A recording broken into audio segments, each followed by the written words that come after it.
The normal process for a call for service for police, fire, or medics.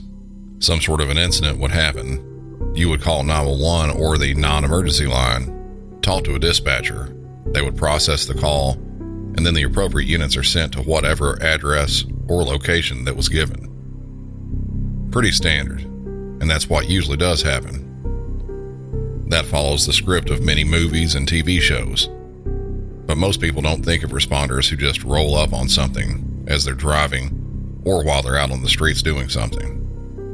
This is something that happens pretty frequently, and some of the weirdest or most intense and dangerous situations can start out like this. So for this episode, fortunately or unfortunately, depending on how you look at it, there will be no 911 calls. Everything that we discussed and played in this episode will be what we call self-initiated incidents. Welcome back to Music City 911.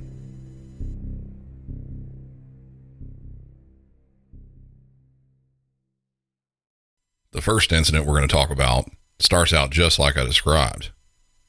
In the normal course of a day, on February 11th, 2022, Lieutenant Jeremy Vaughn of the New Mexico State Police was out on patrol and needed to stop for gasoline. He did so at the corner of State Road 333 and State Road 344 at the Mr. Gas Mart in Edgewood, New Mexico. Just as he was opening the door, the store clerk, who noticed his patrol car as he was pulling up, walked up to him and advised him of a potential situation. She stayed in the bathroom for a long period of time, and I was cooking in the bathroom, and we found a piece of heating foil all burnt. Okay. And I'm pretty sure she was smoking something in there. She's in the Cadillac? Yeah. Okay. Is she in the Cadillac now? Yeah. Okay. Is there anybody else with her? There's a man In the driver's seat? Okay. Thank you. How you doing? You have an East Mountain unit. Thank you. Going to be out with a gray Cadillac. The tenant over here at the gas station advised they're smoking drugs in the bathroom, not sitting in the car. Can you also contact Edgewood and have them roll me a unit? Alright, 223 come. 53 It was a little bit difficult to understand what was going on there with all the wind noise, but what the store clerk essentially advised was a female had walked in the restroom and was in there for a good while. She refused to exit initially, but she finally did. After leaving, the clerk noticed that there was likely various drug paraphernalia that was left in the restroom, which in this case was a burn-up piece of aluminum foil likely used to smoke methamphetamines. After she left the restroom, she walked back outside where she got into the passenger side of a gray vehicle, a Cadillac CTS sedan. A man was sitting in the driver's seat of the vehicle. Lieutenant Vaughn positioned his patrol car behind the vehicle, which was pulled up on the last parking spot to the right of the business and pulled in front ways. Lieutenant Vaughn got out of his patrol car and approached the passenger side. After knocking on the window and not even saying a word, it really kicked up a notch. That's where we join back in.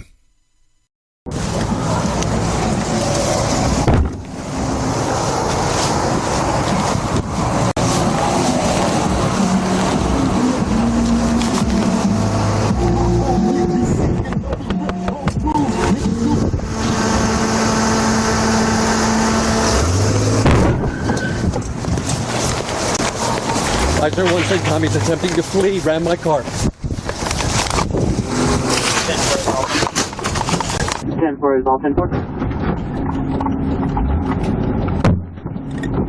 Send them another unit. If there's any East unit, CSO there to help them. Come through there. Able to get back.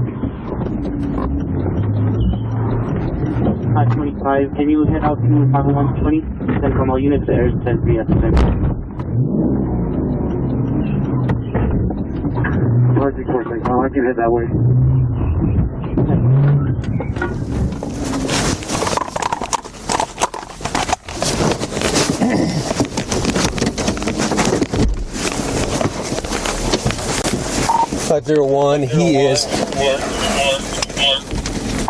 He is out by Pizza Barn. He is headed eastbound on their frontage road. Significant damage to my vehicle. Also be advised I don't have a siren, so I'm going to be lights only. It's going to be a silver Cadillac, female passenger, male driver, dark tinted windows. He is coming out eastbound 333 now. If you have aircraft, that would be beneficial. Just past an Edgewood unit. He's passing Tractor Supply. After the lieutenant knocked on the window, without even saying a word, the suspected drug users put their car into reverse and floored it, ramming the patrol car, and attempted several times to maneuver out of the parking space, hitting the patrol car a couple more times in the act. They did manage to escape, driving through a field that was next to a shopping center. They entered the parking lot and the drive area of the center and then exited to the highway it was attached to. The lieutenant went around the other side of the gas station and followed, keeping visual of the vehicles that drove away. He was in pursuit and kept dispatch as well as other responding units advised of what was going on with constant updates. We'll hear those in the next bit. Speeds of the pursuit were reaching 80 to 100 miles an hour, and sometimes faster than that. Even with all the chaos of a high-speed chase going on, the lieutenant still managed a bit of comedy in the middle of it. See if you can pick that out. Just past the Edgewood unit. He's passing Tractor Supply.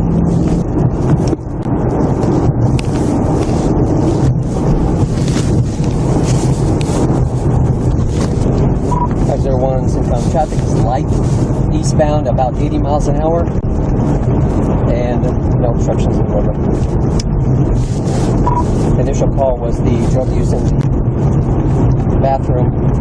He rammed my vehicle immediately upon contact, attempting to flee.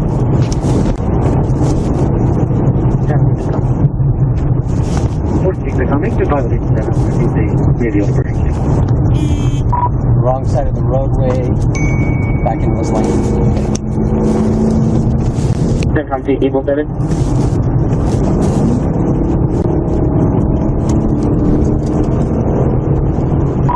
Eastbound 333 headed for Mountain Valley. Eastbound 333 to Mountain Valley.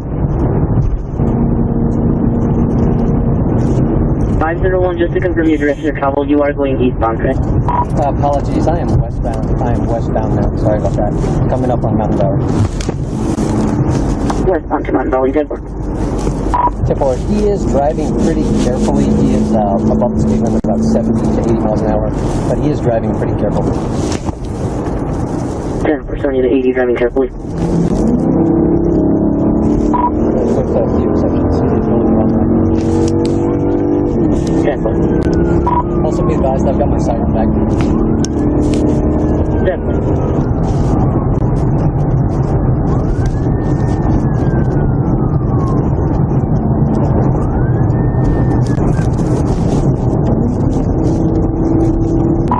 Speed is 100 miles an hour. Traffic is still light.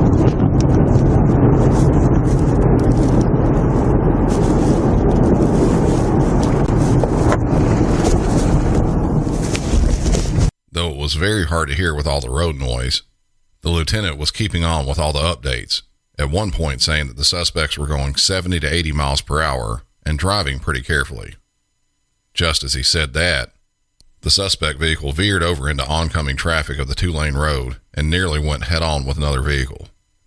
That's when the lieutenant, who had just said the suspect was driving carefully, added, with few exceptions.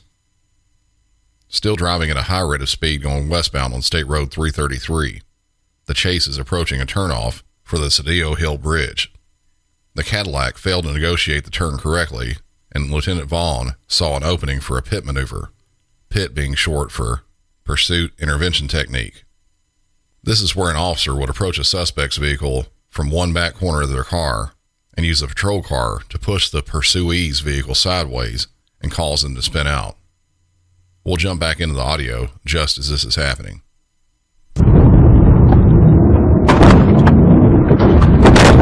Maneuver at Cedillo Hill. Vehicle is down. Vehicle down to Cedillo Hill.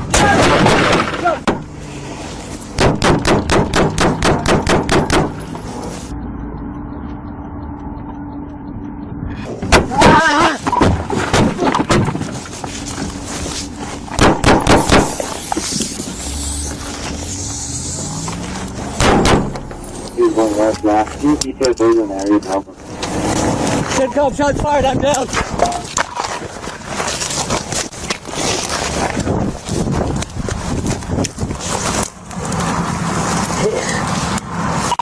CENTCOM, I'm hit, bleeding.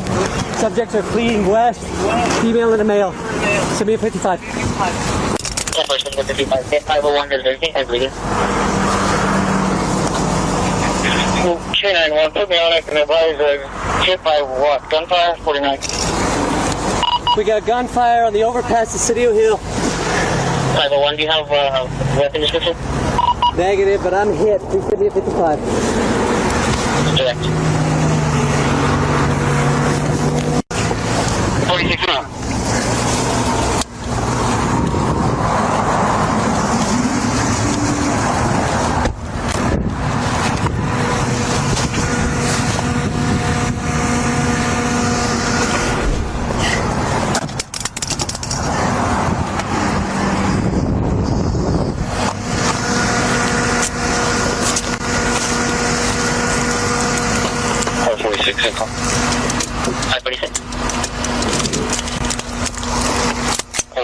I'm going to up to 501's 20, somewhere else. 46, separate. Yeah, make 25 over there, you can see if you can't get him out there. Good. K91, CENTCOM, let's try to make contact with 501, make sure his status until we get people on scene. Also, if you haven't done so, notify the captain and lieutenant, please. 10 for direct, 501, are you 10 for? 501, I think I'm okay. I'm bleeding. Shot through the shoulder, possibly the chest. Subjects are fleeing westbound. A little bit of trouble breathing. 10-4. K91. Also, I notified an HSI medic who lives in that area, and he was in Indiana yesterday around the that way as well. 501, I'm just going to sit tight. I'm not going to try to pursue. Oh, Jesus. Oh.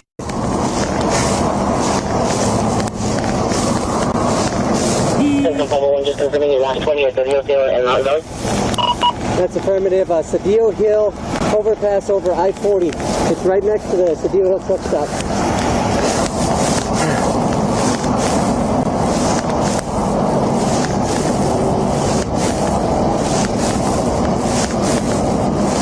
K91 CENTCOM. I'm sure you have, but also push it out to APD East Area Command as well.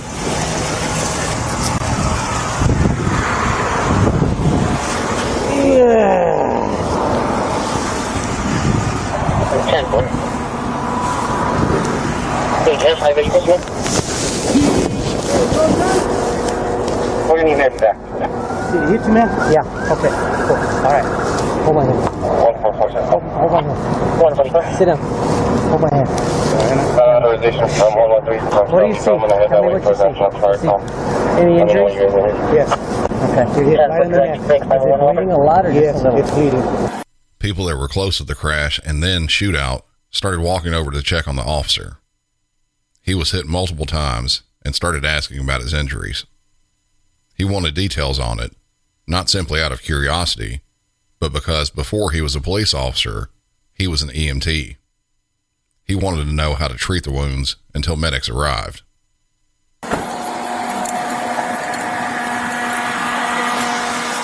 Give me a med kit. Where you at? He's been shot, right? Give me a med kit. Where's it at? It's a red bag in the car.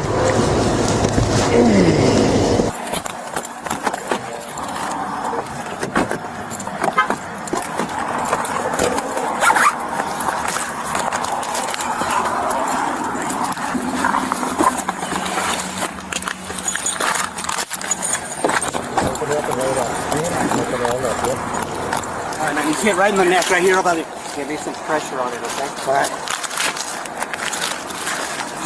This side.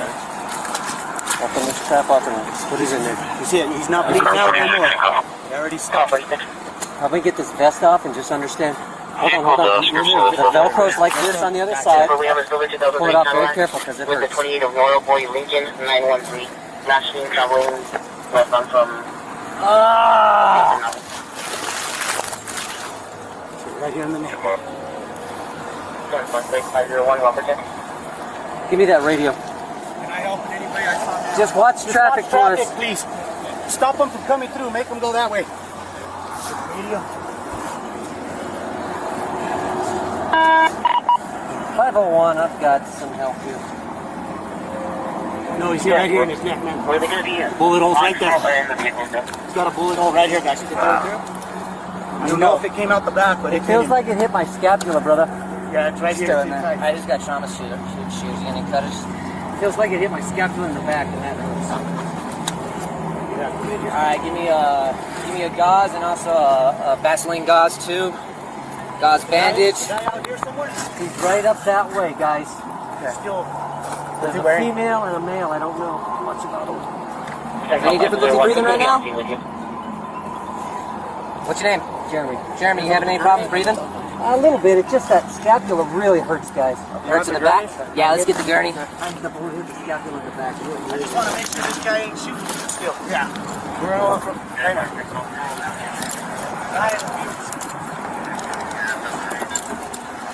up here, he said.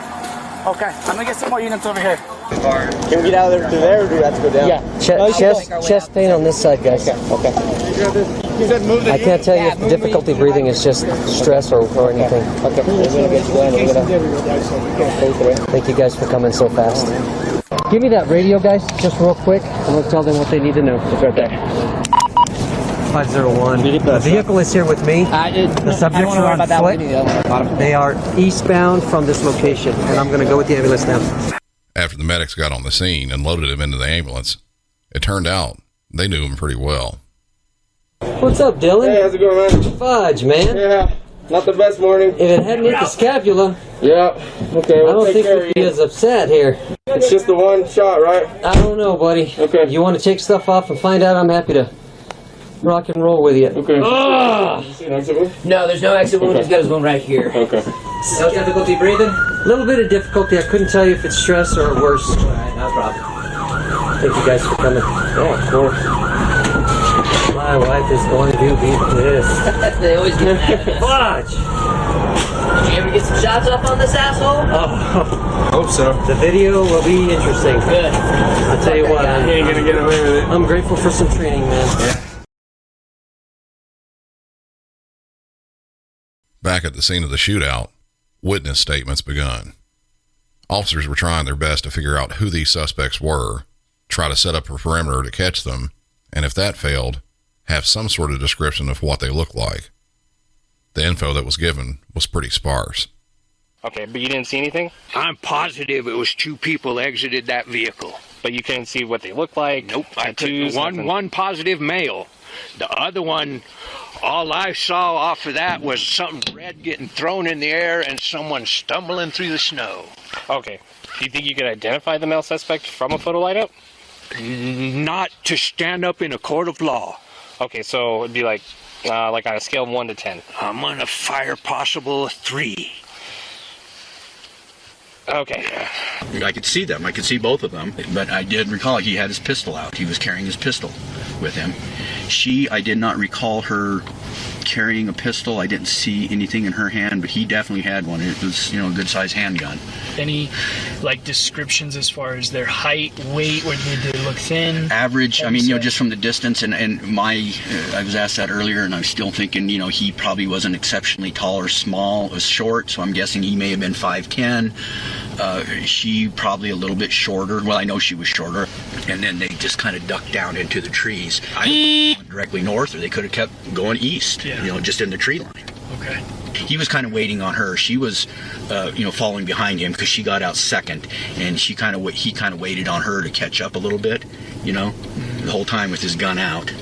He had it in his hand. Okay. So unless he ditched it somewhere, he's got it with him. After receiving various tips about who may be involved, the likely suspects were identified as 26-year-old Caleb Dustin Elledge and his girlfriend, Elena Martinez. They were tracked down the next day to a house in McIntosh, New Mexico. The house was surrounded by local and state police agencies. Caleb had an extensive criminal history and had been in jail as well as sentenced for probation, most notably when, on a previous charge, he was in a stolen vehicle and while fleeing from police, he started shooting at them. Sounds like a running theme with this guy.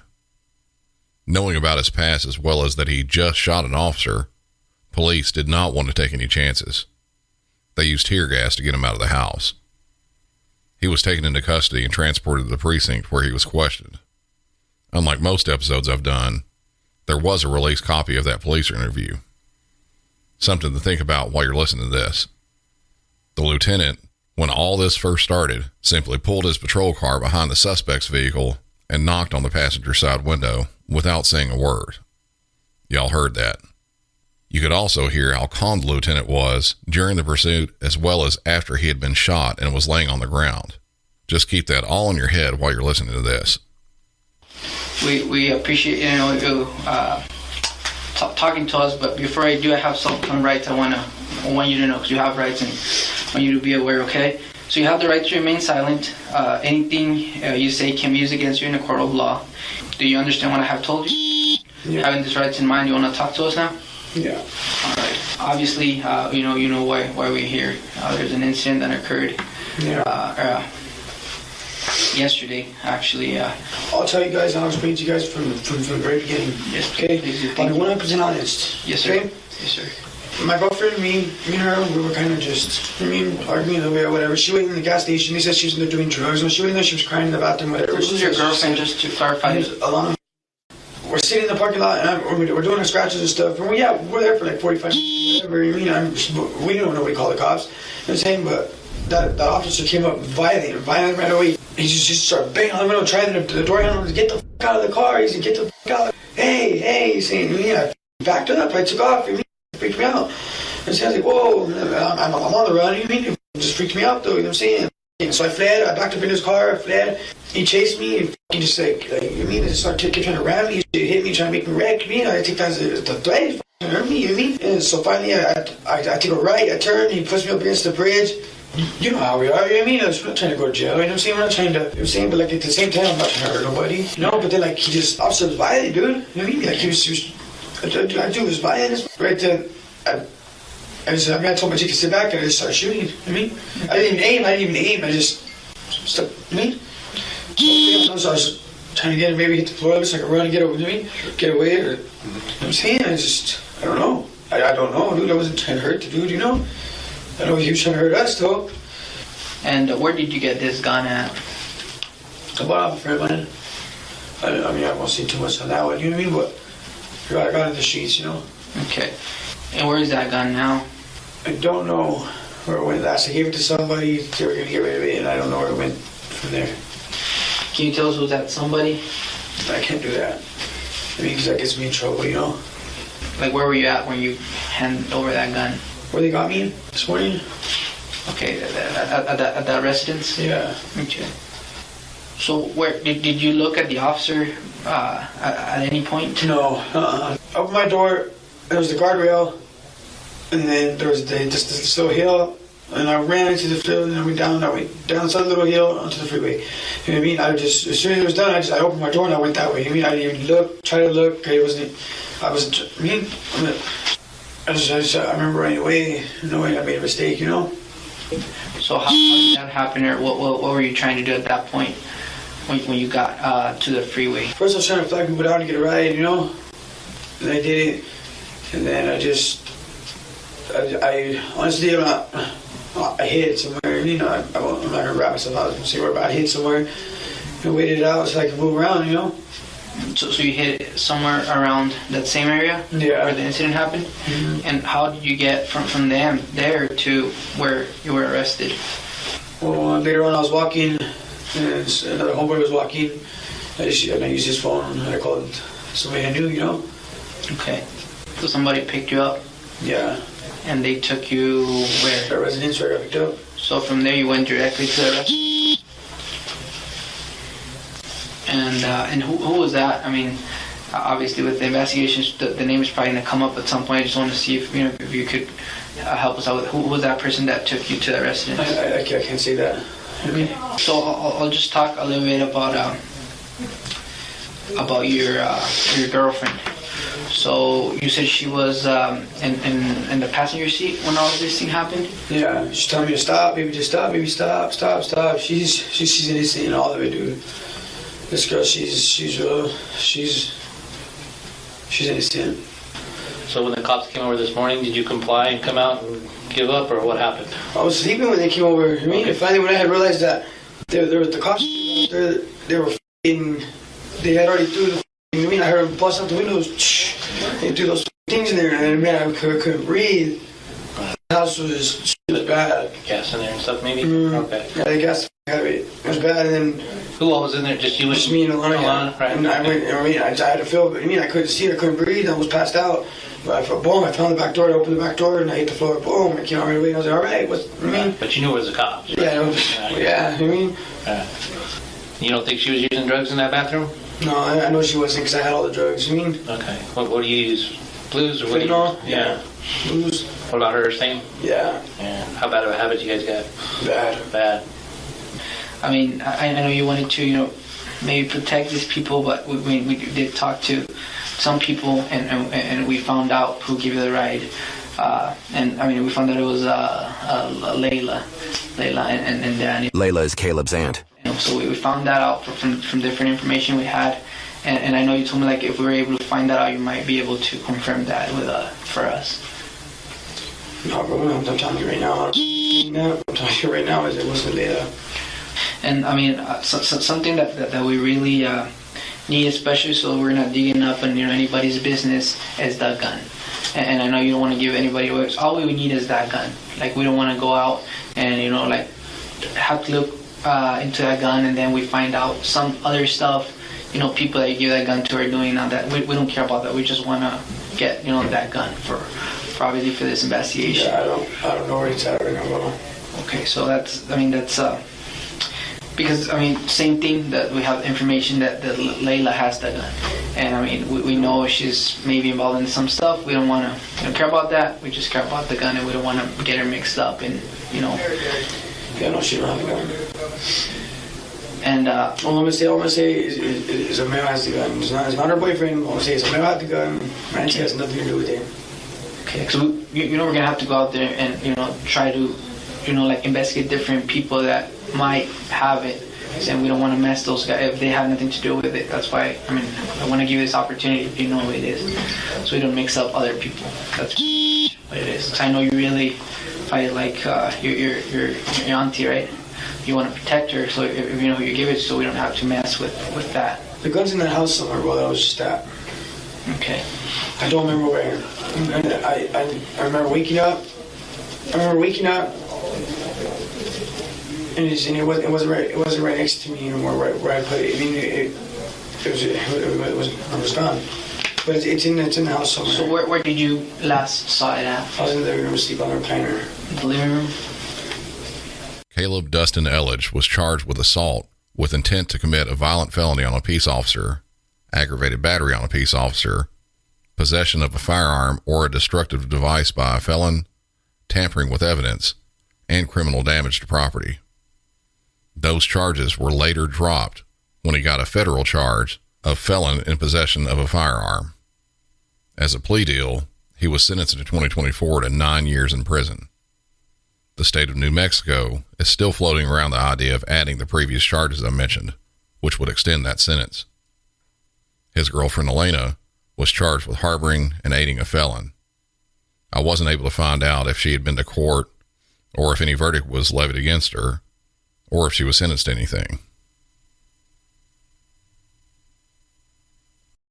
The next incident starts out sort of similar to the first. While on patrol in the city of Bellevue, Washington on October 12, 2024, a running black Mercedes was found in Inantai Park with 2 people sleeping inside. The vehicle was stolen. Being proactive, before attempting to alert the sleeping individuals of their presence, police set up spike strips around each of the tires. As predicted, once the car thieves knew police were there, they ran. When they did, all 4 of the tires were flattened. That didn't stop them, though. The pursuit continued at a very low rate of speed up Interstate 90, Unlike the first pursuit we listened to that had speeds hitting over 100 miles per hour, this one was at a brisk walking pace, 3 to 5 miles per hour. Where we join in is during that incredibly slow pursuit, when officers decide to try that same pit maneuver on the vehicle. The passenger had already got out of the car and ran, but was quickly subdued.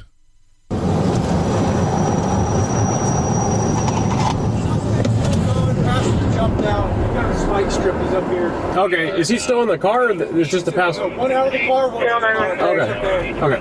They're going to passengers now. The ground vehicle's still rolling.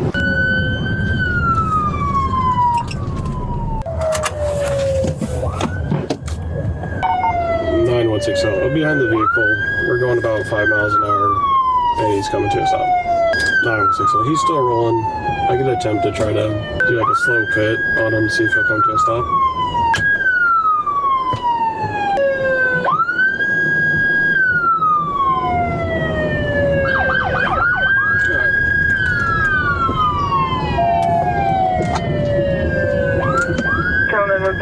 Is requesting state units left on KZIO2 on portable.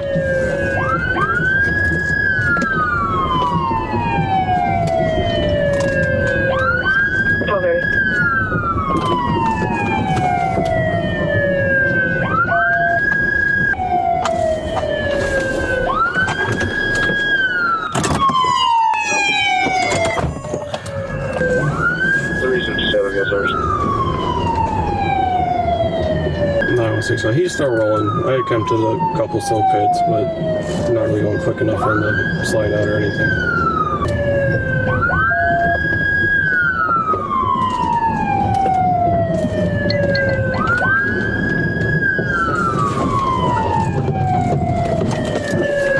After making a couple of attempts to pit the suspect, it was determined he was just going too slow to make him spin correctly. They did manage to push him into a retaining wall on the side of the interstate. From there, the driver gets out of the car and starts to run, slowly, while holding something in each of his hands. Those somethings may be a bit surprising to you.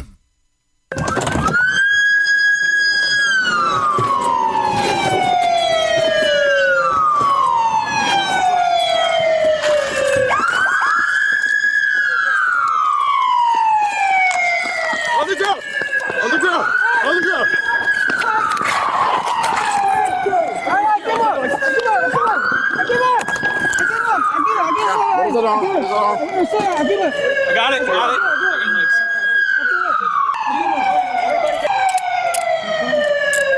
soon as you can, back away.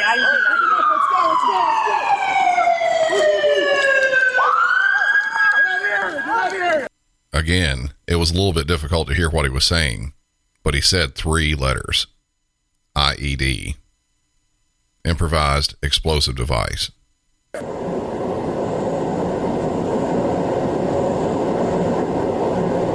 9160, we got one in custody. There may be an explosive device on scene. Get behind the pillar! IED! Get behind the pillar! There's a bomb! Get in here! Come on! There's a bomb! Move! Alright, that looks clear. I think there's looked like some type of bomb that he had he's got, it's like the size of a baseball diffuse. He was trying to light it, and he threw it, and he got tackled. It's under the bridge. That black ball right there, it's got a fuse coming out of it. He was trying to light it as we were running. Yeah. All right, we're gonna shut the freeway. Yeah. And eastbound as well if you can. Yeah. 916, can we shut down both directions of I-90 for the potential bomb? The LVPD has bomb squad coming out. We're right underneath East Mercer.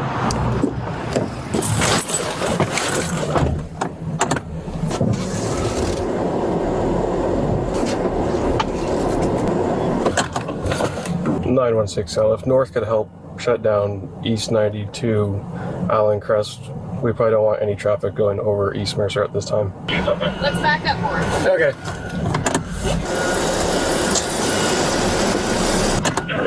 So where's that person?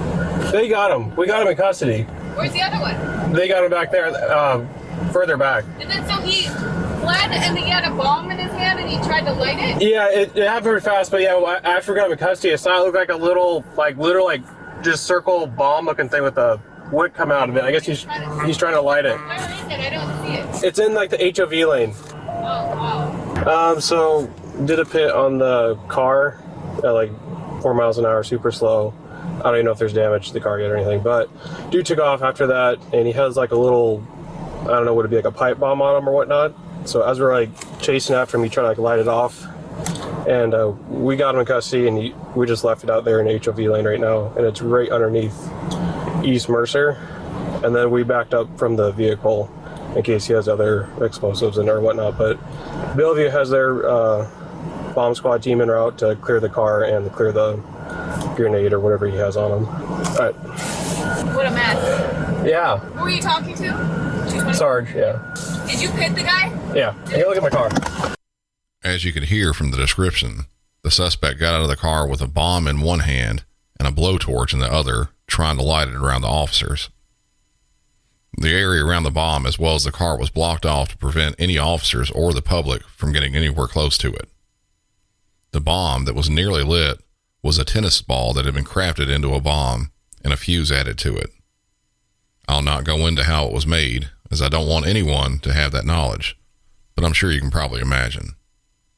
Once the bomb squad arrived, they searched the car as well, where they found another IED. That one was a sparkler bomb. The passenger in the vehicle had a previous warrant, and he was found to have a baggie with 50 fentanyl pills in it. During questioning, it was found out that the suspects had stolen the car and then went to a casino. They partied all night using some of the drugs and passed out in that stolen vehicle. The driver, 42-year-old Sakfana Swain, was charged with unlawful possession of an explosive device. He's being held with a $751,000 bail, and if convicted, could face up to 10 years in prison. That'll do it for this episode. Absolute craziness can happen with those self-initiated stops.